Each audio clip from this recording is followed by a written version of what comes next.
I'm from England. I'm professor of mathematics at the University of San Francisco. When I was a boy, when I was 7 years old, I started at the Dragon School in Oxford in England. For academic failure, they punished you just as badly as for misbehaving. And so, for example, if I made mistakes in a history class, the teacher would pick me up and turn me upside down and put me into a giant trash can, a wine barrel that was used as a trash can. So it was full of, dirty banana skins. Before I was even put in the trash can, the teacher made me open my mouth and put a piece of chalk in my mouth.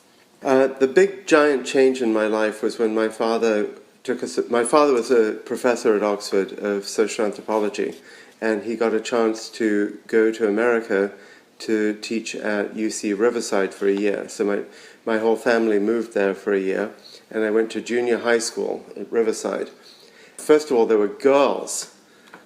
I'd never seen a girl practically in my life before that point, and we lived in a beautiful house on the hills with a view and a swimming pool. We had time to enjoy life, to do things, to travel, to go to McDonald's, to see people after school and socialize. When we returned to England, I started high school, and one day in the library I discovered a book in the Time Life series about mathematics, and I'd already enjoyed reading at that point, but this completely opened my eyes as to what mathematics was really like. And at about this time, in England, you have a system where you have to take about 10 subjects until you're about 15 years old, called O-levels. But there was one subject that I completely failed. That was mathematics, because I still couldn't do the ordinary stuff. I didn't know my times tables and so on.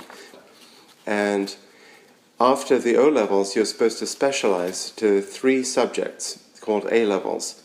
And I had decided that I wanted to specialize in mathematics, and I started out at the bottom of the second class at the beginning of the A-levels, and by the end of the first year I'd moved to the top class, and then I moved to the top of the top class. Still had a big hurdle to overcome. I very much wanted to go to Oxford University, and it's very hard to get into, and I had to work like crazy, constantly practicing entrance exams. So you'd go and buy old exams and just practice and practice and practice. And I used to do this obsessively for months and months in advance of the entrance exam. And so finally I got in, and at that stage actually I was a physicist. I became more and more interested in Einstein's theory of gravity, which is very mathematical. It's about curved space and time, and about black holes and the beginning of the universe. And so when I finished my undergraduate degree, I applied to study with a very famous very, very lucky. They only have 2 positions each year, and I was very lucky to get one of them to go and study with him.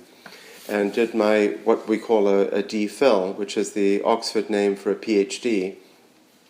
And I applied for jobs in America and was very lucky to get this job at the University of San Francisco.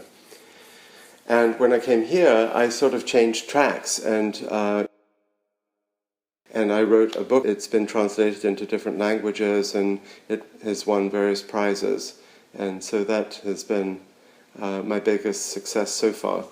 But now I'm writing a new book on differential geometry.